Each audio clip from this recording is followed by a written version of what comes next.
Kita belajar akhlak dari Ibrahim, Bu. Ibrahim sedang menjamu tamu. Maka kata Nabi, orang yang pertama kali menjamu tamu adalah Ibrahim. Itu akhlak tuh. Siapapun tamunya, jangankan yang sudah dikenal, tidak dikenal pun, SOP menjamu tamu bagi Ibrahim adalah nyuguhin makanan, bukan minuman tok. Ini SOP Nabi Ibrahim nih, Bu. Ya ibu setuju boleh, ibu nggak setuju nggak apa-apa juga gitu. Cuman SOP-nya dikenal atau tidak dikenal, pokoknya disuguhinnya makanan.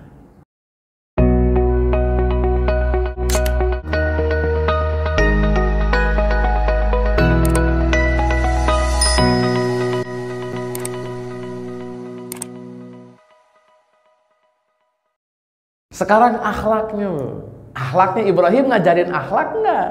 Karena agama itu ya ada Islamnya, ada imannya, ada ihsannya, ada akidah, ada ibadah, ada akhlaknya. Kira-kira akhlak Ibrahim apa, Bu? Ada yang tahu enggak? Akhlak yang diajarkan oleh Nabi Ibrahim alaihi salam. Ibu bisa buka di surat Az-Zariyat, surat ke-51. Ayat di 20. Surat Az-Zariyat, surat ke-51, ayat ke-24 sampai ayat 27. Nah, boleh diterjemahkan, Bu, 24 sampai 27. Silahkan. Bismillahirrahmanirrahim. Sudahkah sampai kepadamu Muhammad cerita tamu Ibrahim, malaikat-malaikat yang dimuliakan?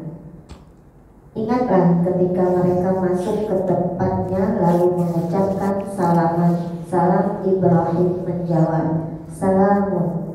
Salam mereka itu orang-orang yang belum dikenalnya.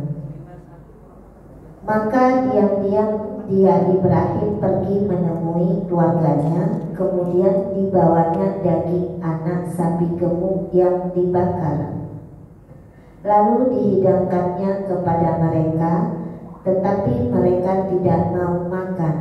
Ibrahim berkata, mengapa tidak kamu makan? Maka dia Ibrahim merasa takut terhadap mereka. Mereka berkata, janganlah kamu takut. Dan mereka memberi kabar gembira kepadanya dengan kelahiran seorang anak yang alim, Ishak. Baik, hadirin ikhwati rahimakumullah. Ini akhlak Ibrahim. Ada tamu tidak dikenal. Dalam bahasa Al-Quran, tamu tidak dikenal itu kaumum munkarun. Kaum itu kaum, munkarun yang tidak dikenal. Jadi tiba-tiba Ibrahim kedatangan tamu dan Ibrahim enggak kenal gitu. Assalamualaikum. Dijawab oleh Ibrahim, Waalaikumsalam. Kaumum munkarun. Kaum yang tidak dikenal. Setelah diterima, disambut oleh Ibrahim. Ini kan akhlak, Bu. Ibrahim sedang menyambut tamu, menjawab salam dengan salam. Setelah dipersilakan masuk, Ibrahim pelan-pelan tanpa sepengetahuan si tamunya atau ngendip-ngendip pergi ke dapur sambil nanti bawain makanan berupa anak sapi yang dibakar. Jadi hidangannya anak sapi yang dibakar. Ya mungkin mirip-mirip kayak nasi mandi sama gitulah ya, mau disiapin gitulah makanan. Kemudian dihidangkan, Bu, oleh Ibrahim. Kalimatnya nih, faqarrabahu ilaihim. Maka Ibrahim mendekatkan hidangan tadi, didekatin. Nih makanannya. Cuman kok nih tamu nggak mau nyentuh, Bu. Dicolek pun kagak, boro-boro di makan, ditoel pun enggak, Bu, minumannya, makanannya. Kemudian Ibrahim nanya, ala ta'kulun, kok enggak pada dimakan ya? Kenapa kok enggak pada dimakan? Kira-kira kenapa, Bu, tamu Ibrahim enggak mau makan? Karena mereka malaikat enggak dikasih nafsu makan. Tapi kan Ibrahim nggak tahu, Bu, karena wujudnya wujud manusia. Biasanya kalau orang disuguhin makanan, apalagi daging sapi muda, ya bawaannya demen, Bu. Kok ini tumben gak ditoel-toel acan ini makanan. Kita belajar akhlak dari Ibrahim, Bu. Ibrahim sedang menjamu tamu. Maka kata Nabi, orang yang pertama kali menjamu tamu adalah Ibrahim. Itu akhlak, Bu.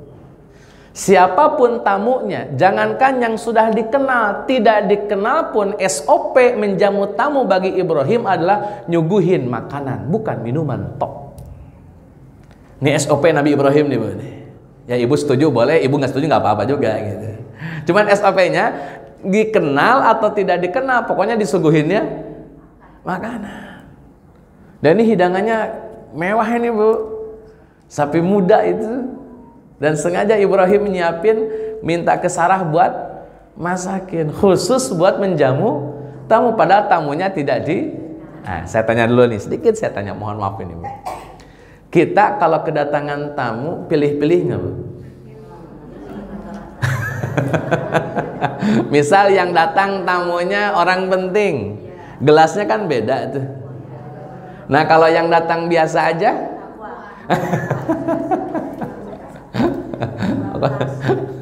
maksudnya kita ini kan kadang-kadang begitulah, ya namanya orang, kan kadang-kadang kita punya pertimbangan. Suguhin aja pisang goreng udah itu. Wah kalau ini mah nggak enak bang, suguhin pisang goreng, ini minimal jeko gitu. Nah, itu. Nah Nabi Ibrahim, Bu, ndak pilih kasih, siapa aja yang jadi tamunya, dikenal nggak dikenal tetap dijamu. Itu SOP bagi Nabi Ibrahim. Maka Ibrahim sebagai seorang nabi sudah menjelaskan agama yang sempurna. Ada akidah la ilaha illallah, ada ibadah sholat zakat haji, ada akhlak memuliakan tamu.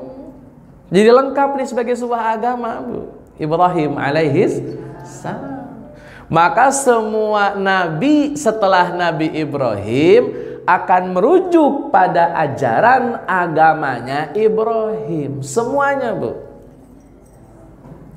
Siapapun nabi setelah Ibrahim siapa lagi, Bu, nabinya? Nabi. Maka Musa mengikuti Ibrahim. Siapa lagi? Nabi Isa mengikuti Ibrahim. Nabi Ismail mengikuti Ibrahim. Bahkan Nabi Muhammad pun kesimpulannya mengikuti Nabi. Nah, Ibu bisa cek di surat An-Nahl, surat ke-16 ayat 123. Boleh diterjemahkan, Bu, surat An-Nahl ayat ke-123. Untuk menjelaskan semua nabi mengikuti agamanya Nabi, termasuk Nabi Muhammad sallallahu alaihi. Boleh dicek, Bu. Surat An-Nahl surat ke-16 ayat 123. 123 maksudnya, Bu. Ayat 123.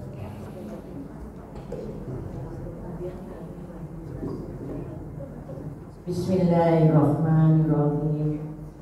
Kemudian kami wahyukan kepadamu, engkau Muhammad, ikutilah agama Ibrahim yang lurus, dan dia bukanlah termasuk orang yang musyrik.